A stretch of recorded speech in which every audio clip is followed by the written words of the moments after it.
When we talk about love, we often speak about butterflies, destiny, chemistry, but very rarely do we speak about the quiet terror that lives underneath it.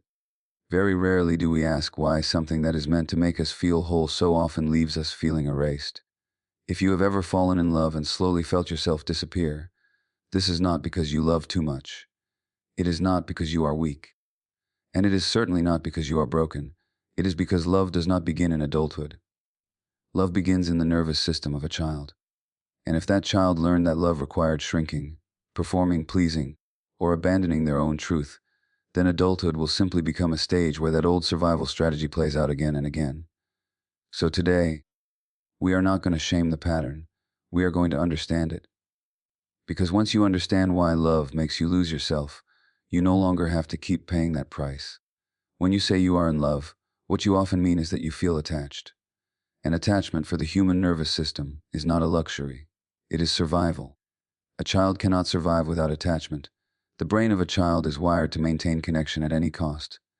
If connection feels threatened, the child does not conclude, "Perhaps this environment is not healthy." The child concludes, "There must be something wrong with me." So the child adapts. If a parent is emotionally unavailable, the child becomes hyper-attuned. If a parent is critical, the child becomes pleasing. If a parent is unpredictable, the child becomes vigilant. Not because the child is manipulative, but because the child is intelligent. Adaptation is brilliance under pressure. But here is the quiet tragedy. The nervous system does not differentiate between past and present when it comes to attachment triggers. It only recognizes familiarity. So when you meet someone as an adult and you feel that intense pull, that anxiety, that longing, that fear of losing them even before you truly know them, your system is not necessarily saying, "This is love." It may be saying, "This feels familiar." And familiarity feels safe, even when it is painful. You might find yourself obsessing over whether they texted back. You might overanalyze their tone. You might feel a surge of panic at the slightest emotional distance. And then, when they offer a crumb of reassurance, you feel relief so profound it feels like euphoria. That cycle, anxiety followed by relief, can feel intoxicating. But intoxication is not intimacy. What is happening underneath is attachment activation. Your nervous system is trying to secure connection the same way it once did when connection meant survival. So you accommodate. You adjust your opinions. You soften your boundaries. You tell yourself it is compromise. You call it being understanding. You say, relationships require sacrifice. But slowly, quietly, you begin to disappear. Not because you want to, but because somewhere inside, losing them feels more dangerous than losing yourself. This is the hallmark of attachment confusion. You equate closeness with safety, even when that closeness demands self-betrayal. You stay in conversations that invalidate you. You tolerate dynamics that exhaust you. You silence your needs because expressing them feels like risking abandonment. And the fear of abandonment is not about this person alone. It is about the original wound of disconnection, the moments in childhood when you felt unseen, unheard, emotionally alone. Your adult partner becomes the symbolic answer to an old question: am I safe? Am I wanted? Do I matter? So you fight for the relationship not only because you love them, but because your nervous system believes your worth depends on maintaining the bond. When they pull away, it feels like annihilation. When they criticize you, it feels like confirmation. When they leave, it feels like proof of something deeply flawed within you. But here is the deeper truth: attachment is about survival. Love is about truth. Attachment says, "I need you so I can be okay." Love says, "I am okay and I choose you." If you did not learn secure attachment as a child, your system may not recognize calm, steady love as compelling. It may feel boring. It may even feel suspicious. Because what your body learned to associate with closeness was not steadiness, but unpredictability. And so you chase what activates you. You call it chemistry. You call it passion. But what you are often chasing is the hope that this time, you can finally secure the attachment that once felt fragile. Until you see this, you will keep confusing attachment activation for love. You will keep trying to earn safety through self-abandonment. You will keep shrinking in order to secure closeness. Not because you are foolish, but because your nervous system is still trying to protect you in the only way it once knew how. You were not born believing that you had to abandon yourself to be loved. No child arrives in this world thinking, "If I am fully myself, I will be too much." That belief is learned, it is absorbed, it is encoded through repeated emotional experiences long before you had language to describe them. Belonging is the most primal human need.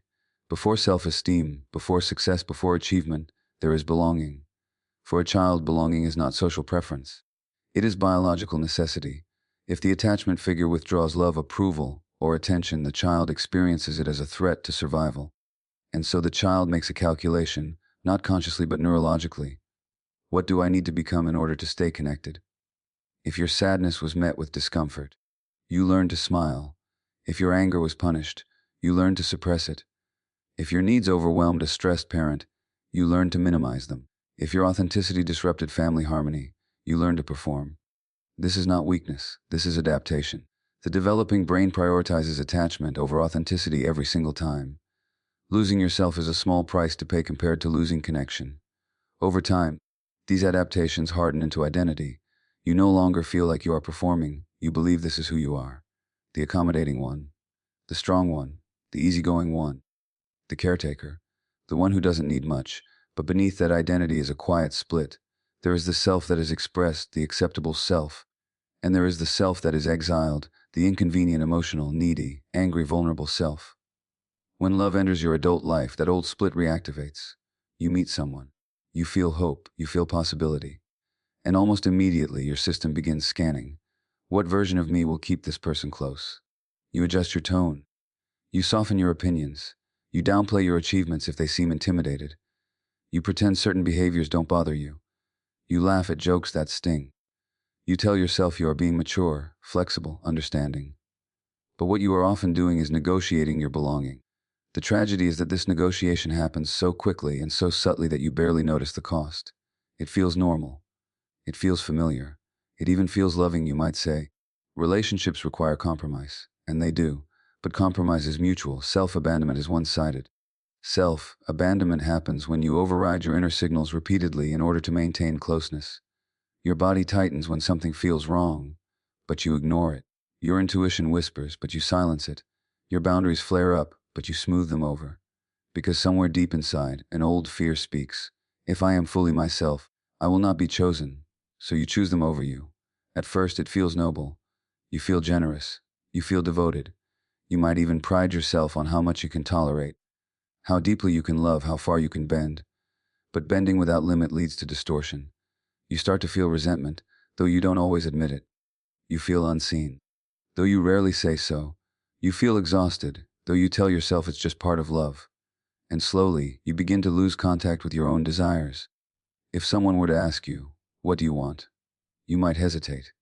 Not because you have no wants, but because you have trained yourself not to prioritize them. This is how self-abandonment becomes relational currency. You trade pieces of yourself for reassurance. You offer compliance in exchange for connection. You silence discomfort in exchange for temporary security. And the cruel irony is this: the more you abandon yourself to secure love, the more anxious you become about losing it. Because on some level, you know that the version of you being loved is incomplete.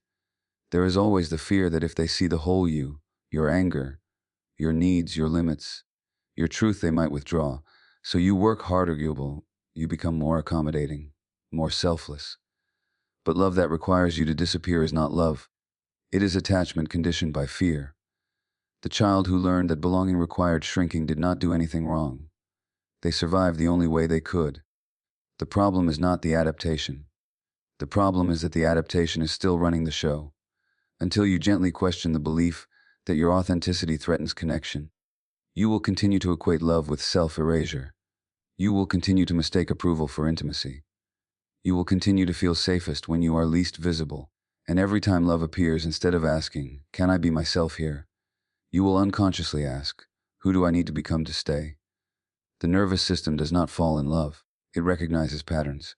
When you say, "There was just something about them," what you are often describing is activation, a quickening, a charge, a sense of urgency. Your heart beats faster, your thoughts become preoccupied, your body feels both drawn in and slightly on edge. You call it chemistry. But chemistry, in many cases, is the nervous system recognizing a familiar emotional environment. If you grew up in a home where love was inconsistent, where attention came and went, where approval had to be earned, your body adapted to unpredictability. It learned to stay alert. It learned to monitor shifts in tone, mood, and distance. Hypervigilance became closeness. As a child, this vigilance kept you connected. You scanned the room to anticipate emotional weather. You adjusted yourself accordingly. When affection was finally offered, it felt like relief. Not calm relief, but intense relief. That pattern wires deeply into the body. So when you meet someone in adulthood who is slightly distant, slightly hard to read, slightly unpredictable, your system lights up. Not because they are safe, but because they feel known. Anxiety begins to masquerade as intimacy. You think about them constantly. You replay conversations. You analyze pauses in their texts. You feel a wave of insecurity when they take longer than usual to respond. And when they finally do, the relief feels euphoric. This cycle of activation and soothing can feel intoxicating. It creates highs and lows, it creates drama, it creates longing. But it does not necessarily create safety. If you were raised in an environment where emotional steadiness was rare, calm love may not register as attraction. It may feel flat. It may feel boring. It may even make you uneasy. Because calm requires trust, and trust requires a nervous system that does not equate stillness with danger. For many people, stillness once meant emotional withdrawal. Silence meant disapproval. Distance meant rejection. So when a relationship feels calm and predictable, the body does not immediately relax. It searches for the hidden threat. On the other hand, when someone triggers your anxiety, your body mobilizes. There is energy. There is urgency. There is pursuit. And pursuit can feel like passion. You might say, "I've never felt this way before." And that may be true. But what you are feeling may not be depth. It may be dysregulation. When your nervous system is activated, you are not thinking clearly. You are not evaluating compatibility. You are not grounded in your values. You are seeking relief. And relief becomes the reward. This is why you can find yourself deeply attached to someone who does not consistently meet your needs. The unpredictability keeps the system engaged. Each small gesture of affection feels amplified because it temporarily settles the anxiety. You begin to equate the intensity of your emotional reaction with the depth of the connection. But intensity is not the same as intimacy. Intimacy requires safety. It requires the ability to be fully seen without fear of withdrawal. It requires a nervous system that can remain regulated in the presence of closeness. If your early experiences taught you that closeness comes with tension, criticism, or inconsistency, your body may associate love with unease. So you chase the unease. You feel deeply drawn to people who activate your old attachment wounds. And when someone offers steadiness, clear communication, consistent affection, emotional availability, it may feel unfamiliar. It may lack the dramatic spark you are used to. You might even say, "There's no chemistry." What you may actually mean is, "My nervous system is not activated." Healing does not mean eliminating attraction. It means recalibrating what feels attractive. It means teaching the nervous system that safety is not dull, that consistency is not suspicious, that calm is not emptiness. Until then, you will continue to interpret anxiety as love. You will continue to confuse longing with connection. You will continue to feel most alive in relationships that keep you slightly off balance. Because your body is not seeking chaos. It is seeking resolution. It is unconsciously trying to rewrite the old story by finally securing love from someone who feels emotionally similar to the original attachment figures. But the nervous system cannot distinguish between creation and repair. It only knows what is familiar. And so every time love begins, your body asks a silent question. Does this feel like home? Even if home was a place where you had to stay on edge to survive over, functioning is one of the most socially rewarded forms of self-abandonment. When you are the one who gives more, plans more, fixes more, understands more, forgives more, the world rarely criticizes you. In fact, it praises you. You are called mature, selfless, loyal, strong, the one who holds everything together. But beneath overfunctioning is often a quiet fear. If I stop carrying this, everything, including the relationship, might fall apart. This pattern does not begin in romance. It begins in childhood environments where emotional stability depended on you being responsible beyond your years. Perhaps you had a parent who was overwhelmed, depressed, addicted, or emotionally immature. Perhaps conflict filled the home, and you became the mediator. Perhaps love felt conditional upon being helpful, agreeable, or exceptional. In such environments, you learned that your value came from contribution, not from being, but from doing. So you became attuned to what others needed before they expressed it. You anticipated problems before they escalated. You managed emotions that were not yours to manage. And because this adaptation often reduced chaos, it worked. It kept you connected. It kept you safe. But what protects you in childhood can imprison you in adulthood. In romantic relationships, over-functioning can look like always initiating difficult conversations because the other person avoids them. It can look like planning every date, solving every conflict, soothing every insecurity, even when you are depleted. It can look like justifying their behavior to friends, minimizing your own hurt, telling yourself they just need more understanding. You become the emotional regulator for two people.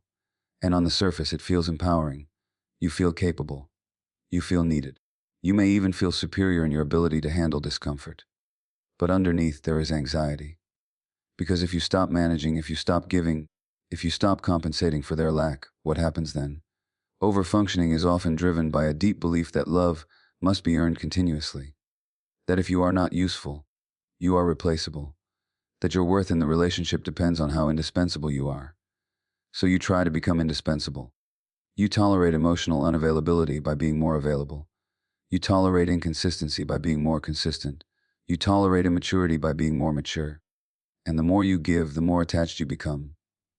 Not just to the person, but to the role you are playing. The problem is that over-functioning creates imbalance. And imbalance breeds quiet resentment. You may tell yourself you are fine, you may insist you don't mind doing more. But your body keeps the score. Fatigue sets in, irritation creeps up, a sense of invisibility grows. You start to feel like the only adult in the room, like the only one truly invested, like the only one trying. Yet the idea of stepping back feels terrifying, because stepping back means risking exposure. It means allowing the other person to show you who they are without your scaffolding. It means discovering whether the relationship can stand without your constant effort. And that discovery feels dangerous. If the relationship collapses without your over-functioning, you will have to face a painful truth: it was never balanced to begin with. And if it survives but shifts, you will have to confront another fear: who are you if you are not the one holding it all together? For many, identity becomes fused with competence. Being needed feels like being loved, so you unconsciously choose partners who need rescuing, guiding, stabilizing. Because rescuing feels safer than being vulnerable. If you are busy managing their chaos, you do not have to fully expose your own needs. If you are focused on fixing them, you do not have to risk asking to be met. Over-functioning protects you from rejection by preemptively eliminating your own dependency. But intimacy requires mutuality. It requires two people showing up as whole adults, not one adult and one emotional dependent. When you overfunction, you prevent the other person from fully participating. You rob them of the opportunity to step up. And you rob yourself of the experience of being supported. The irony is that the more you try to secure the relationship through effort, the more you disconnect from yourself. Because love that requires constant management is not partnership, it is performance. And the question beneath overfunctioning is not, why do I give so much? It is, what am I afraid will happen if I stop? Intensity can feel like destiny. When a connection begins with overwhelming passion, night confessions, magnetic attraction, an emotional exposure that feels almost cinematic, it is easy to believe you have found something rare, something powerful, something meant to be. But intensity is not proof of depth. Often, it is proof of activation. If your early experiences of love were dramatic, inconsistent, or emotionally charged, your system may equate emotional spikes with connection. You may have learned that love is something you feel in your chest as urgency, not something you experience in your body as steadiness. In chaotic environments, calm was not bonding. Calm was the pause before the next disruption. So your nervous system learned to track energy. High emotion meant engagement. Big reactions meant involvement. Silence meant danger. As an adult, when someone enters your life and the connection feels immediate and overwhelming, your body responds with recognition. You feel seen quickly. You share deeply. You bond fast. You might say, I've never opened up to anyone like this before. But sometimes what feels like rapid intimacy is actually rapid merging. Boundaries soften early. You begin prioritizing them before you truly understand who they are. You interpret emotional vulnerability, even if inconsistent, as proof of closeness. The pace feels intoxicating. The chemistry feels undeniable. And when the intensity dips, when texts slow down, when emotional availability fluctuates, the drop feels devastating. The highs feel transcendent. The lows feel unbearable. This volatility can create a trauma bond dynamic where unpredictability strengthens attachment.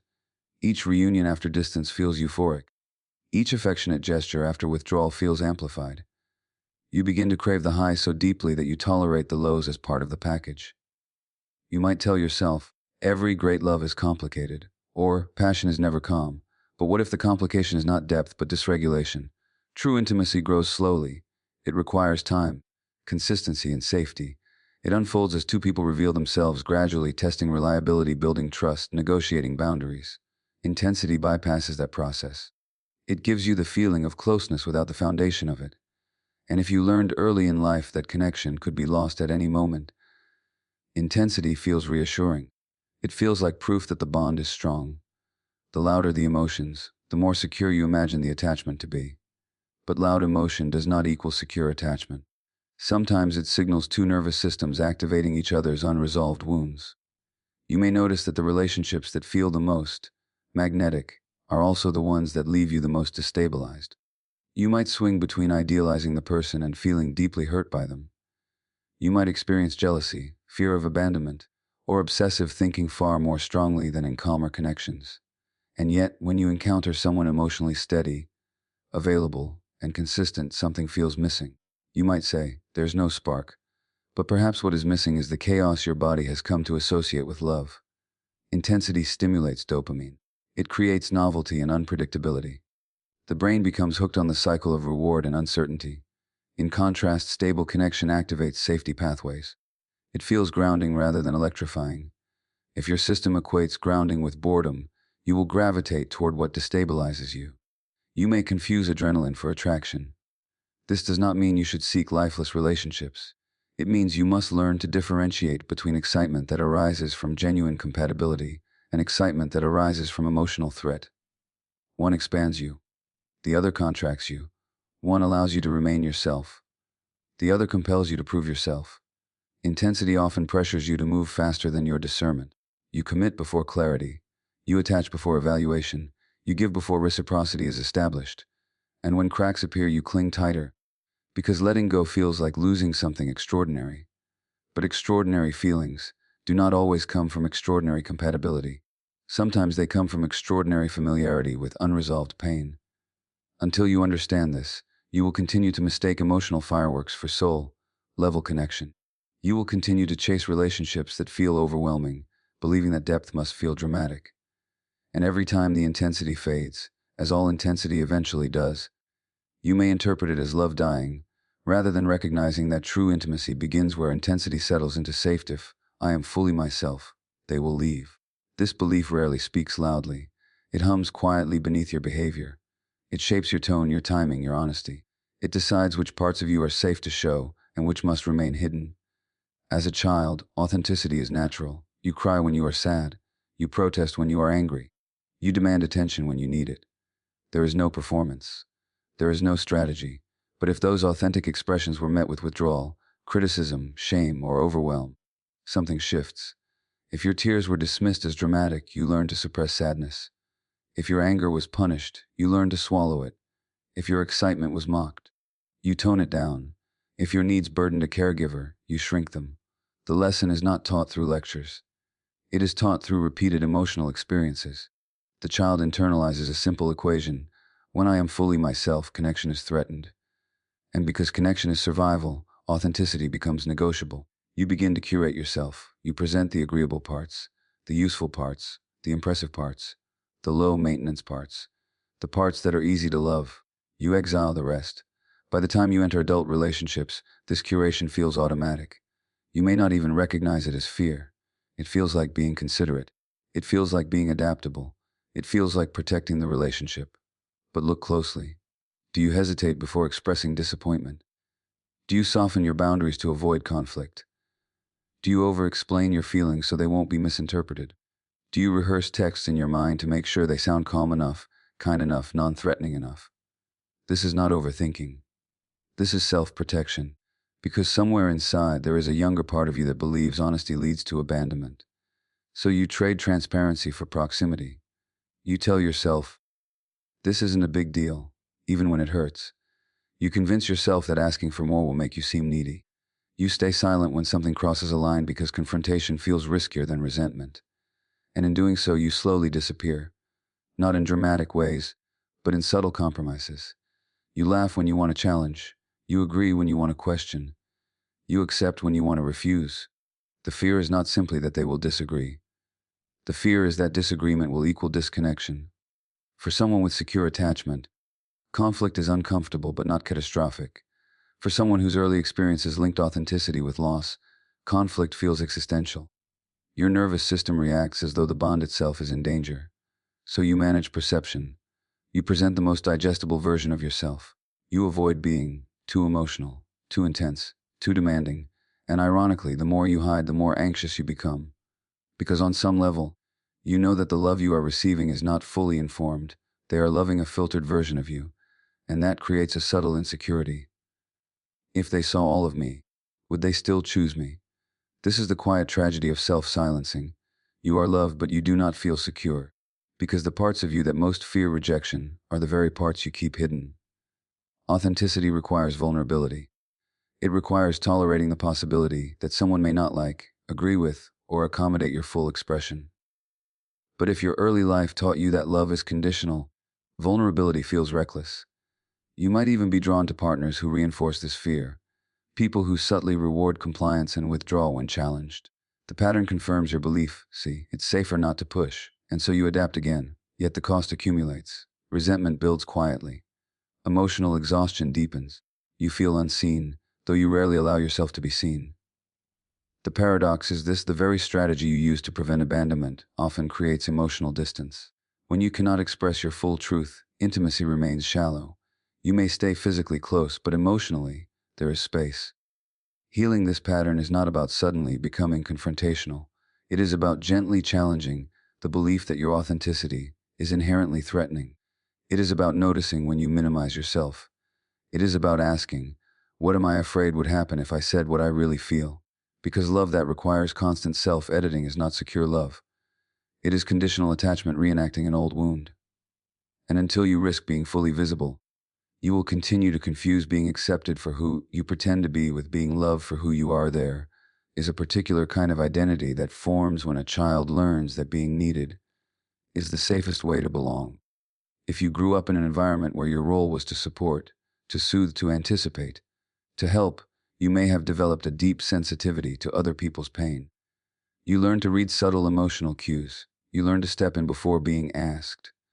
You learn that your presence had value when it made someone else feel better. This sensitivity can look like empathy, and often it is empathy. But beneath it, there can also be fear. Because if being needed secured connection, then not being needed feels like being invisible. As a child, you may have experienced moments where your own needs were secondary. Perhaps a parent was overwhelmed, ill, distracted, or emotionally unavailable. Perhaps you were praised for being so mature, so helpful, so easy. Perhaps love felt warmer when you were useful. So you internalized a message: my worth is in what I provide.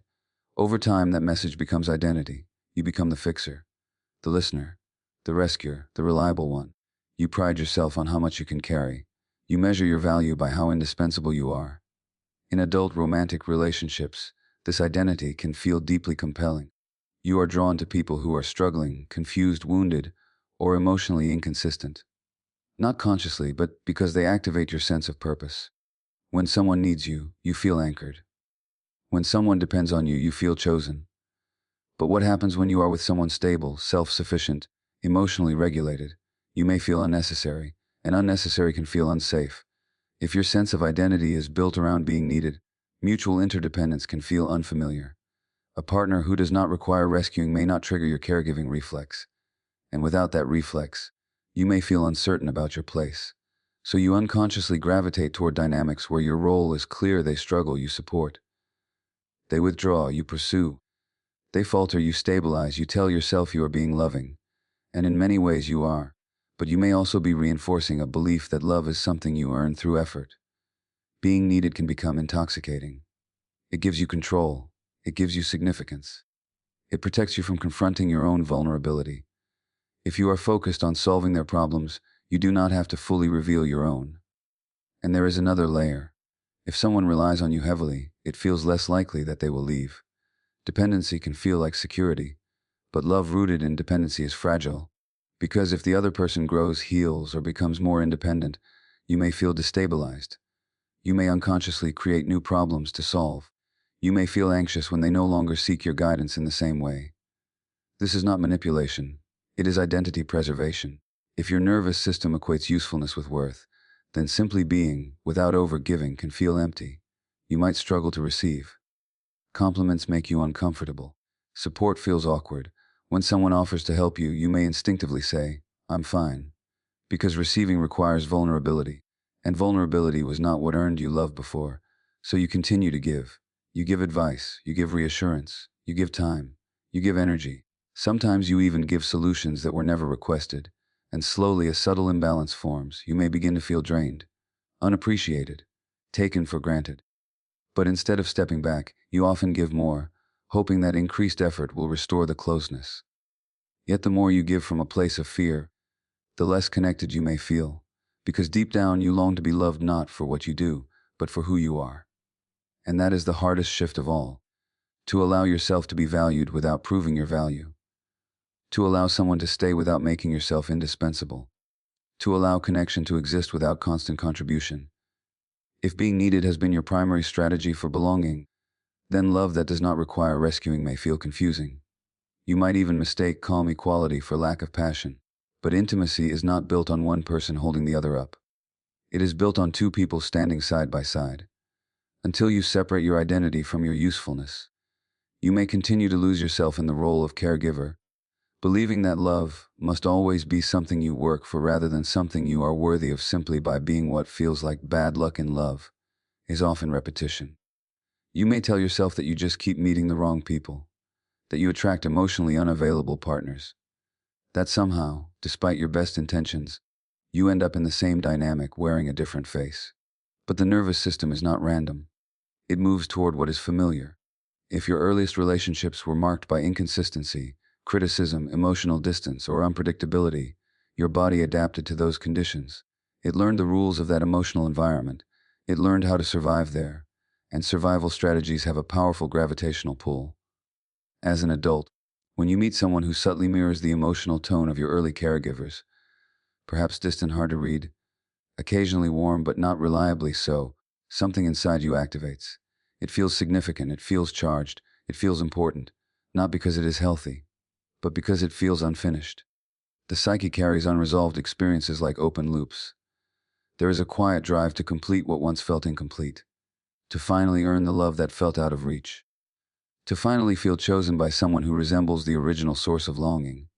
So you are not just choosing a partner. You are unconsciously choosing a familiar emotional landscape. You may find yourself saying, "This time it will be different." You may believe that if you love harder, communicate better, give more, stay calmer, you can change the outcome. But what you are often trying to change is not just the present relationship. You are trying to rewrite the past. The adult partner becomes a stand-in for the parent who could not fully meet you. And each conflict feels bigger than the moment. Each withdrawal feels like a reopening of something ancient. Each reconciliation feels like a temporary healing of something that was never fully resolved. This is why certain breakups feel annihilating. It is not only the loss of the person, it is the collapse of the hope that this time, the story would end differently. Reenactment is not conscious. You are not choosing pain deliberately. You are following a template laid down before you had the ability to choose. If love once required chasing, you chase. If love once required proving, you prove. If love once required enduring, you endure.